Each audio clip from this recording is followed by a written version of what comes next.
Desiree Seidel, and I am working on an independent study with my professor, Kimberly Hartnett-Edwards. The independent study requires me to learn as much as I possibly can about the education reform movement and how it works and what's going on. And then I create these lectures that I'm going to post on the internet for all of you to see.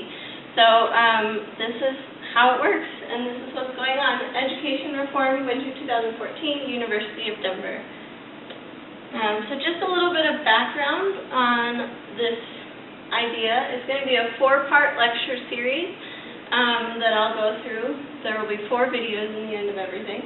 Part of my independent study, I already said that. The trajectory, it starts with the process of education reform, how it works, how changes are made, and then I have 2 lectures that are on the history of education reform, and then I move into more recent events like since 2000, what have we been really looking at recently in education reform. After that, I want to let you know that I'm only focusing on the United States of America. I'm also only focusing on public education, which according to our Constitution in Colorado is any school that's supported whole and part by monies raised by taxes. So that's what I'm going to be focusing on. I'm not looking at I'm not looking at private education or anything like that. I'm also only looking at primary and secondary education, so I'm not going to look at higher education. And finally, I will be focusing on some federal influence, some ideas about how state governments control education reform in a really general sense, and then a couple times, especially today, you'll see some specific things that are specific to Colorado. I do want to give a couple disclaimers. First of all, I don't claim to be an expert. Please don't watch these videos and think you know everything there is to know about education reform. This is really my learning process, and I just wanted to share it as a component of my independent study.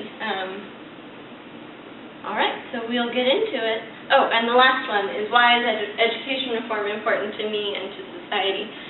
For me, I want to be a teacher. I want to work with at-risk youth, so I want to work with the kids who are struggling the most and being failed the most by our education system. So to me, I really like to see a day when teachers that want to do what I do are no longer necessary, because we have fixed the schools in America. And then to society, I really strongly believe that if we could achieve educational equity in the United States of America, it would be like the single most important step towards a fair and democratic and equal nation. So I really believe that reforming education to make that possible is the single most important thing to our society. That's my opinion. Okay, so education reform process, that's what we're doing today. How does education reform happen? The first thing, who are the players in this game? We've got the federal government, we've got the state government. This is today our Colorado state flag and our Colorado Capitol for anybody outside of state. And then finally the local level controls. This is the Denver Public Schools Administration building, and some random person that's walking by, that are also going to have effects on education reform. They have control to a varied extent, which we'll see as I go through. So we'll start with the federal government, which we're going to find out has the least amount of control over education reform, because it's really a state-based thing. But the people who are in control of these things, we have, for example, the presidential cabinet. One of the departments in it is the U.S. Department of Education, which has influence on education reform. The Constitution, which has some influence, but extremely limited influence, which we will see, and the Supreme Court, which sometimes makes decisions based on what's constitutional and what's not. So we'll start with the U.S. Department of Education, which is kind of complicated. I also, second disclaimer, I want to apologize. Some of this is going to be a little boring, but it's up to you to want the information. I will try to move through the text as quickly as possible. So the U.S. Department of Education was established in 1867, 91 years after the founding of the country. So it took a really long time for there to be any federal interest in education whatsoever. It was initially not a cabinet-level agency. It was initially even less important than that. The mission when it first started was simply improving American education by disseminating sound education information to local and state-level authorities. So not a big deal. It was really about giving information, data and statistics and ideas about what seems to be working in schools. That's all it was about, was spreading that information. It consistently focused on this idea of data and statistic gathering all the way up until the 1950s. During this time, between when it was founded in the 1950s, the department went through lots of different names, changed through different offices, and sort of rose and fell in prominence and importance. But really the focus stayed on data and statistic gathering and the library that they started until the 1950s.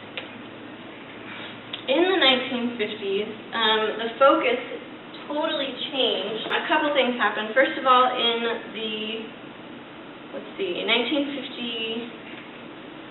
1950s, it was the Eisenhower administration that was in control. So there were more funds for education at that time, and the focus at that time turned to global competitors, where we were interested in Russia, for example, with their scientific advances, and we really wanted to catch up to all of that. So there were things like the National Defense Education Act, which funded federal programs in mathematics, science, and foreign languages. Later,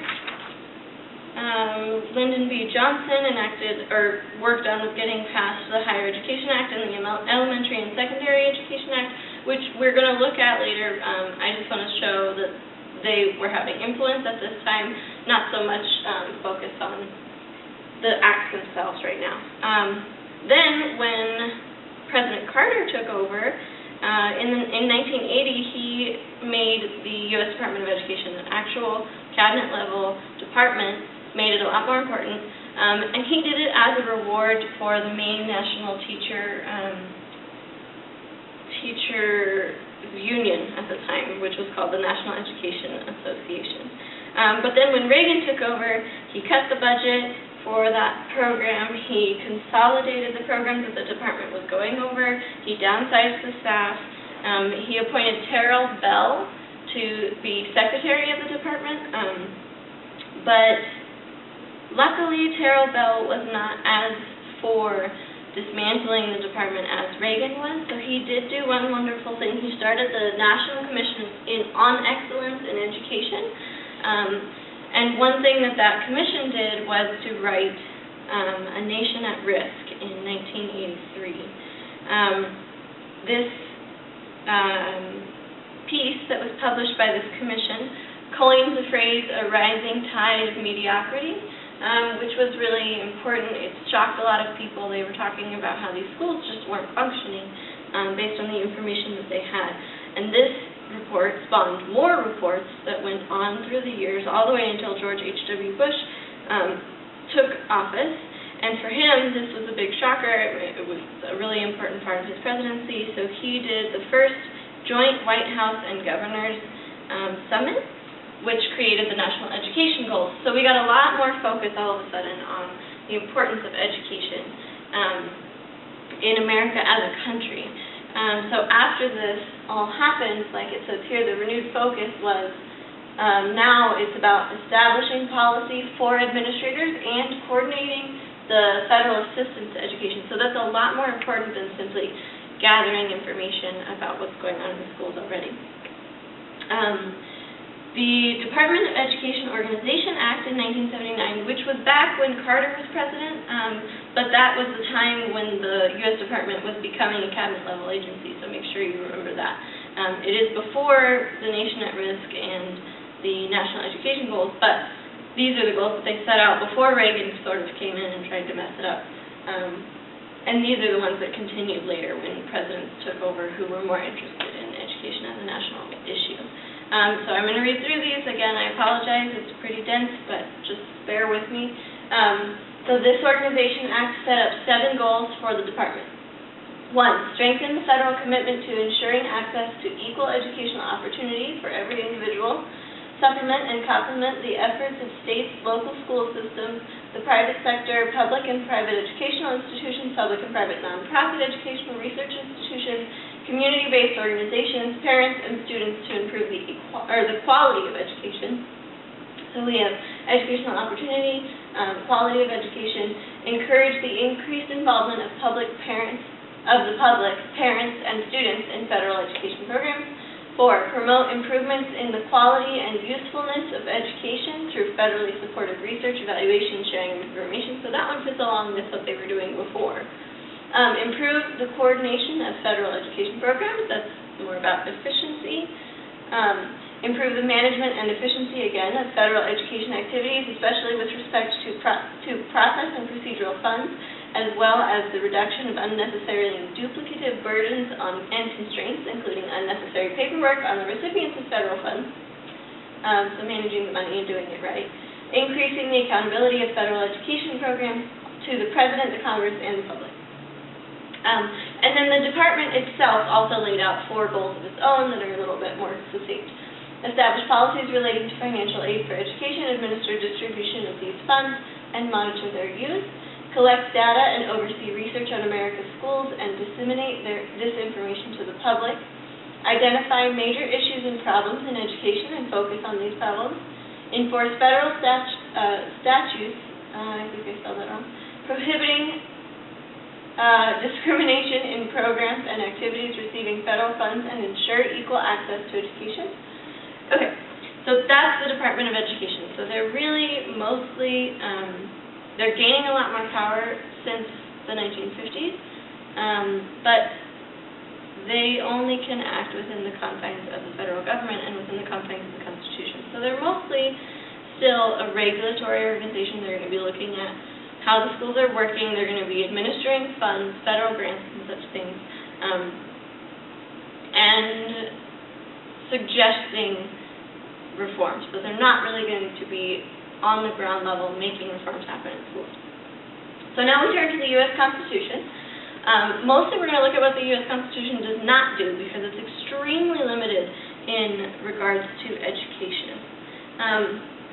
It does not include the right to a free public education. It's not a right guaranteed by the U.S. Constitution. The Constitution does not explicitly empower Congress to legislate on education. What the Constitution does do is it includes the spending clause, which gives the Congress the right to tax and spend for the general welfare, which is one thing that is generally used to justify the federal government acting on education reform, because they are regulating the way the money is used at a federal level, but they can only set minimums and maximums on taxes. The states are going to determine all of that on a more specific basis.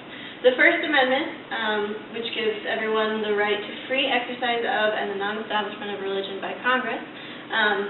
So they use that occasionally. We see that come up in Supreme Court decisions when there's maybe Bible reading in schools, or if we had a case about reciting the pledge in schools, that would be based on this part of the Constitution. The 10th Amendment, which gives the powers not delegated to the United States by the Constitution nor prohibited by it to the states, are reserved to the states respectively or to the people. So that one is really, again, a limit on the Constitution. It's saying that with regard to education, they don't have any specific right to mandate anything. So, and since it's not specifically said in the Constitution, the states have all the power. And then finally, the 14th Amendment, which is equal protection under the law. This often comes into effect for racial issues in schools. It was a big deal during desegregation. The idea of making that a right for everyone was based on the 14th Amendment. And then finally we have the Supreme Court, which always, we know, its sole responsibility is to interpret cases that come up to its level based on the constitutionality of whatever is going on in the case. So you really only see Supreme Court involvement in education when something like that happens, when there's a school or a district that is acting, someone thinks, counter to the Constitution, and they bring them to court, and this is what happens. So they were highly inactive until the mid-20th century, which again was just because these cases weren't brought to them. And then after that, they mainly focused on issues regarding race, religion, and the individual rights of students from a constitutional perspective. So just like I said, you know, the famous cases like Brown v. Board of Education, when we're talking about desegregating schools, and then religion in schools and all of those things. So they're just interpreting what's going on from a constitutional perspective. That's really their only role. Okay, next we're moving to the state government. So in this category, we're going to have the state constitutions, which often include a lot regarding education. We have the state legislators, which I'm going to argue are pretty much the single most powerful unity in terms of creating education reform. We also have the state departments of education, which include or are really intimately tied with the state boards of education. I'll get into that, it's kind of complicated. And then under that, we have the commissioner of education, who is an individual in control. So under state constitutions, each state, every state in America, has an education article that guarantees some form of free public education. Now, none of these states are required to do this by the Constitution, but it's one of those things that happens frequently in the United States where states decide to start doing something and more states catch on, and then if you're the last state to do it, you end up looking morally backwards. So all states guarantee some sort of free education. It's usually up through the 12th grade, and it is up to the states to determine whether to provide this education, although they all have decided to do so, and at what level of quality to do so. So there's really no ground for the federal government to stand on to say, Alabama, you're not doing well enough. It's up to that state to determine that. So that's how that works. They all have clauses that identify equal protection and uniformity, which goes back to the same thing that's in the U.S. Constitution and often can be an influence on education reform. One of the other things that we see commonly in state Supreme Courts and sometimes in the National Supreme Court are equity cases that have to do with funding. So most states, a lot of states have in the past, and some of them still do, fund schools based on property taxes in the area of the schools, which can often cause racial and socioeconomic segregation in the schools. So equity cases often call the equal protection issue into question. And then finally, funding. So a lot of state constitutions lay out what percentage of revenue can go to schools. And then under funding, we also often have cases called adequacy cases, which are different than equity cases because it's not looking at the distribution of funding to different districts. It's looking at the funding that the state designates for education overall and asking, is that enough money? And this has happened in the Supreme Court. Okay, next we have the state legislators. Again, this is where I really think all the power is in education reform. So, like I said, they have the ultimate legal authority for determining educational policy. They are influenced by lobbying organizations and special interest groups. So there's several examples of those that I could go over. I don't really want to name names because I don't want it to look like I'm politically affiliated, but these organizations, obviously, just like congressmen in any department and any subject matter, are influenced by lobbying organizations. They're informed by the State Department of Education and the State Board of Education. So those unities are state-level organizations that also sort of have a lot of power because they're going to be looking at what's going on in the schools, looking at what the people in the communities want to happen in their schools, and then suggesting these changes to the state legislators. So like, for example, the State Department of Education is part of the cabinet of the governor, just like the U.S. Department of Education is part of the cabinet of the president.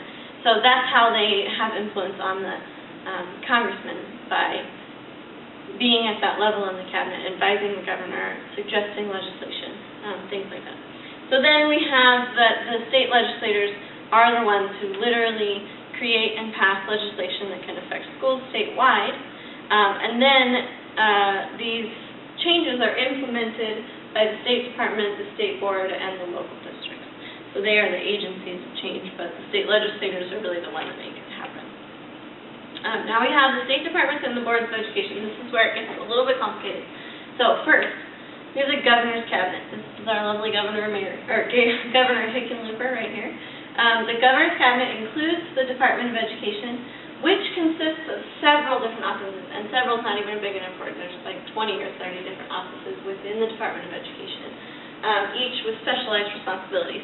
So if you looked at who is technically involved in the State Department of Education, it would be probably hundreds of people It's not a board like the Board of Education, which we're going to get to later.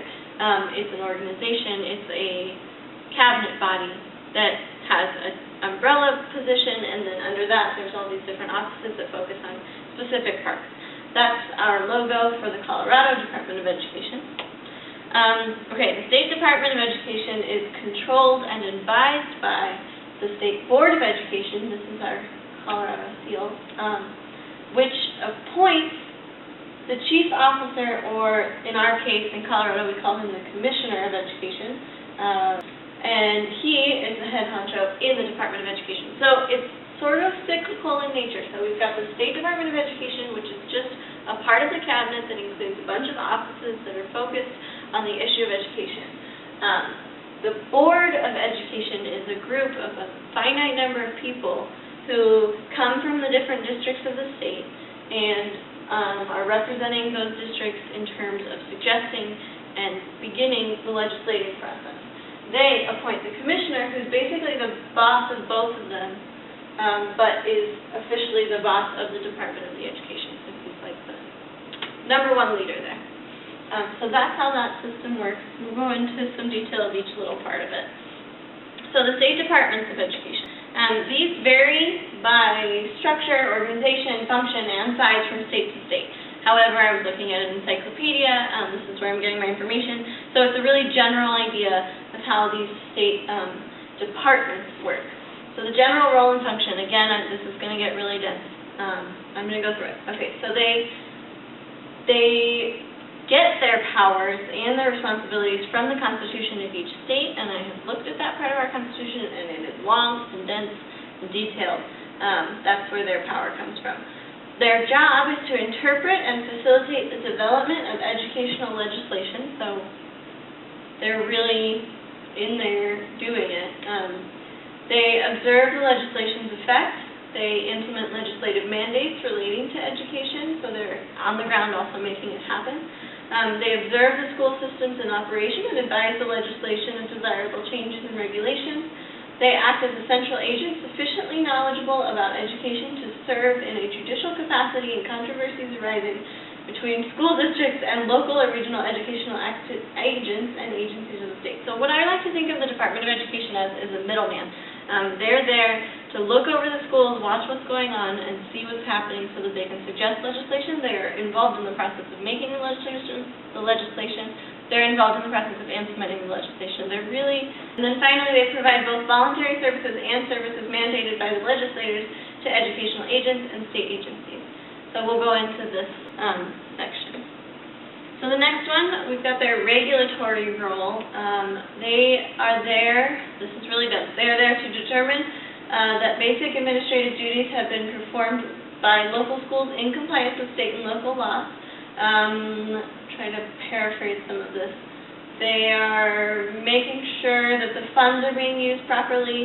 They're making sure that the schools have good health and safety regulations, that they're following all of the construction and maintenance regulations. They're making sure that teachers and educational professionals have the right qualifications and are licensed properly. They're making sure that everyone has the same minimum equal opportunities and access to education through enforcement of compulsory school laws and child labor laws and through pupil personnel services. They're making sure that the state educational standards of student performance are being met and looking at whether or not curriculum and instruction are following the correct procedures. And then finally, ensuring the schools are organized according to the law. So this is very regulatory. They're just looking and making sure that everybody's doing what they're supposed to be doing. They also have an operational role. In this case, they're looking at agencies and services and providing those things that no other agency can provide. So if there's a private institution that's capable of doing such a big agency or service, then that's fine, but if not, then the state will take control of that. So for example, in Colorado, the State Department of Education includes the State Library, the School for the Deaf and the Blind, the Charter Schools Institute, online learning, facility schools, trying to get parents involved, dropout prevention and re-engagement, concurrent enrollment and advisory board. So they're doing all of these things because there wasn't another institution that could provide these services, so the state took over. They also have an administrative role. Again, this only happens if no other agency can take care of this.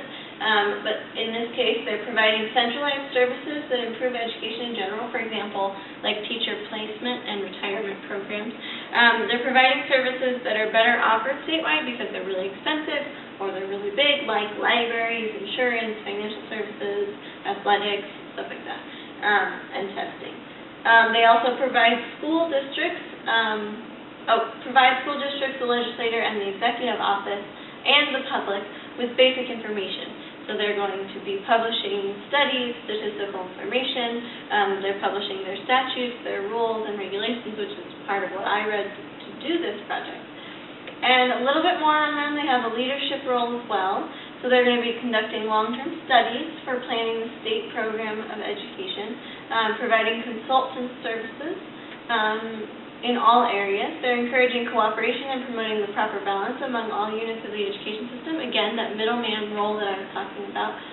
They're informing the public. So these are sort of all things that we've already said they're doing before, but in a leadership capacity. And then finally providing in-service education for all persons in the state engaged in educational work. Those are those days that you missed school because your teachers had to go to a training day. This is the in-service education that the state is providing. Okay, so now we're moving to the boards of education, which if we want to move really quickly all the way back to this State Board of Education, remember, is the regulatory board, the finite number of people that are in control of, that are monitoring, that are sitting to pay attention to what's going on in the State Department of Education, and they're also the ones that nominate appoint the Commissioner of Education. We'll go back.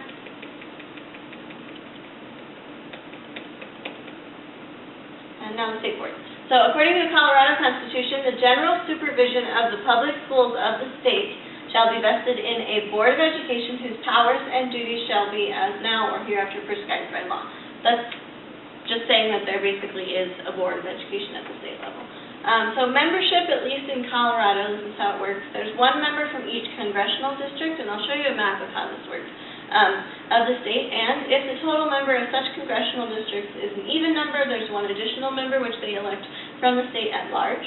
The members shall be elected by the registered electors of the state, so these are actually voted in popular general elections.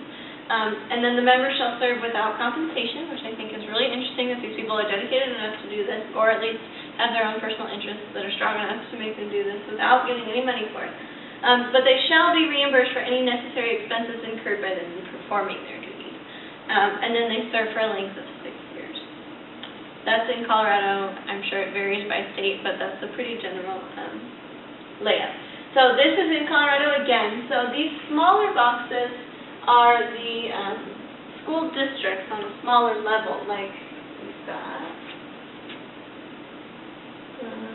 I don't know, I don't have them all mapped out. Anyway, and then we have the congressional districts, which are going to be your different colors. And that's the level that we're on right now because we're at the state board level. We're not at the local district level yet. So we're looking at just the different colors. We're not looking at these smaller boxes yet.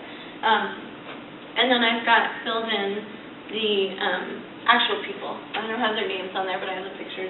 This is how it works. So this woman controls only this area here. She doesn't control it, but that's where she's from. That's the district that she represents. So when she comes to the board meetings and says, I think it's important to lengthen the school days because she feels that her constituents in her district want that to happen. That's really all that means. So the role of the Board of Education is a little bit different than the Department of Education, and again, this is going to be dense. Okay. So they appoint the chief state officer. Now, they only do this in 25 states, including Colorado. In the other 25 states, it happens differently. He's appointed by a different department, or he's elected by a popular vote. Okay, so they also govern the State Board of Education. So that's sort of complicated. Again, it's sort of hard to put it in a perfect hierarchy. But like I said, instead of being this gigantic department of all these offices, the board is just a small number of people who oversee what's going on. So they are the representatives of the larger public in conceptualizing and formulating the mission of the school. So this is what we really think of in a republic as a representative of the people. So they have their districts, they come to the board meetings with the ideas of what their constituents want. And exercising overall leadership responsibility in the following areas. So they do standard setting, accreditation of state education programs, teacher and administrator certification, review of state education department budgets, promulgation of graduation requirements, development and implementation of state testing and assessment programs. So these are just some really specific areas that they do have control over. The Commissioner of Education in our Robert Hammond, who I've talked about already, and this is, again, specific to Colorado, what his responsibilities are and how that works. So he is the State Chief Officer of Education. He goes to board meetings, but he also goes to department, or oversees Department of Education activities. Yep, that's that. He's appointed by the State Board of Education, but he's going to work in the department and oversee what they're doing. And he presides over the State Department, like I said, along with the rest of the board. So he actually does have a lot of power in the state level. He's not a legislator, but he's going to be able to control staff, agenda setting, and information flow through his or her authority, in this case his, as leader of the State Department of Education. So it's sort of behind the scenes, but he's going to have a lot of control over what reform actually gets to happen. His official role on the state board is secretary. It's a little different when he's in the district. Okay, so then we're going to local level controls. This is the smaller sections of that map that we were looking at. And in this case, we're looking at the district boards of education, which is what people are usually talking about when they say the school board made this decision. A lot of lay people talk about what's happening in their school based on what the school board at this level is doing, or state things like, oh, the state's making us take these tests and things like that. But when you hear school board, they're usually talking about this level. And under this, we've got the superintendents, which are actually not in the boards of education, but they're sort of between the boards of education at the local level and the state. In this case, we have another quote from the Colorado Constitution. We have the entire control of schools and school property is in the state to be exercised as it may see fit, subject to the Constitution. And school officers and school districts are merely the agencies through which it acts in the performance of duties with which it is charged by that instrument. So it's really wordy, like constitutions always are, but the idea is that these district boards don't have very much control. They are merely agencies of the state. There are things that they can influence and can recommend and can have decisions, control over decisions, but in general, they have to work within the confines of what the state mandates.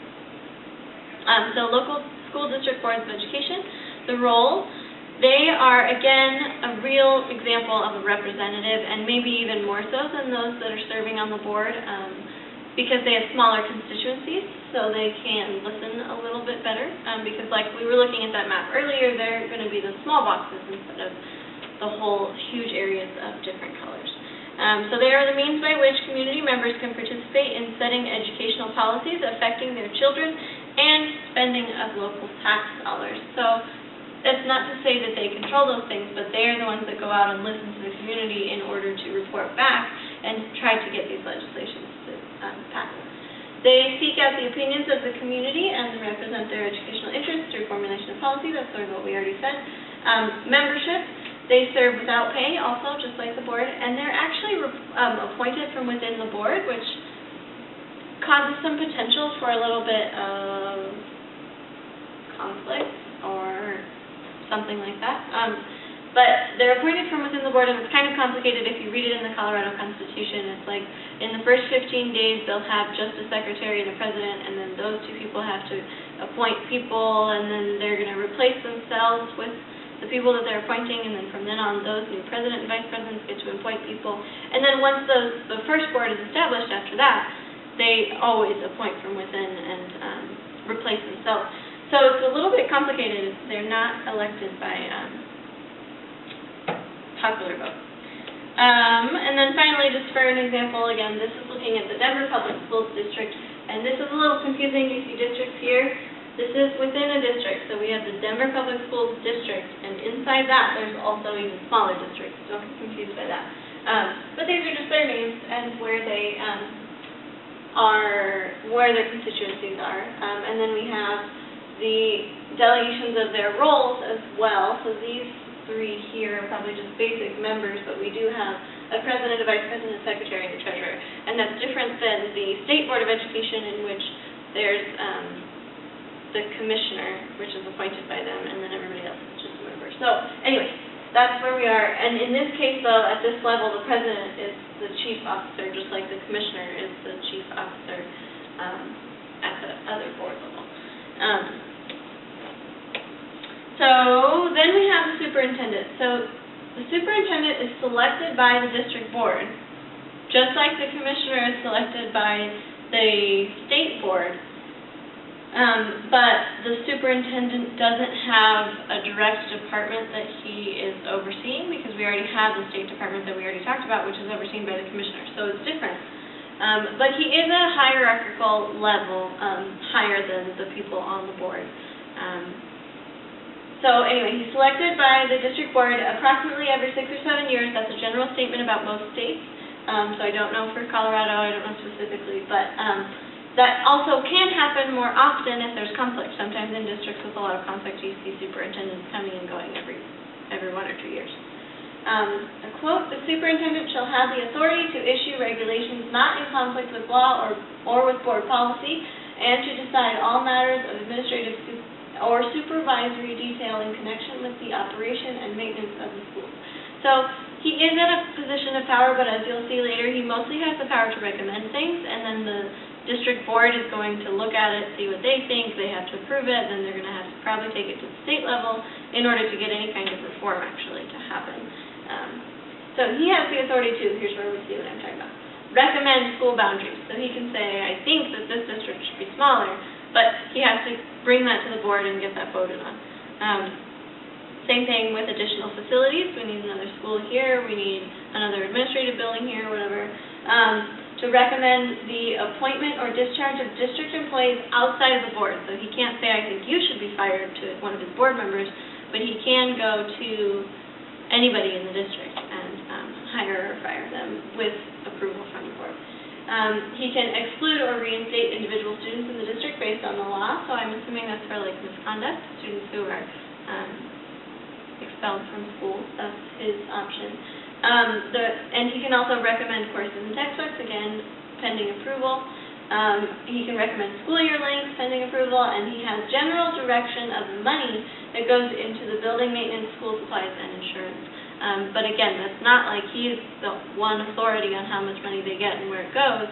It's more like the state says, this is how much money we're giving you from the taxes and the property taxes, and he can sort of decide, he has to publish a budget, get it approved, but he can sort of decide exactly where all of that money is going on the really local level.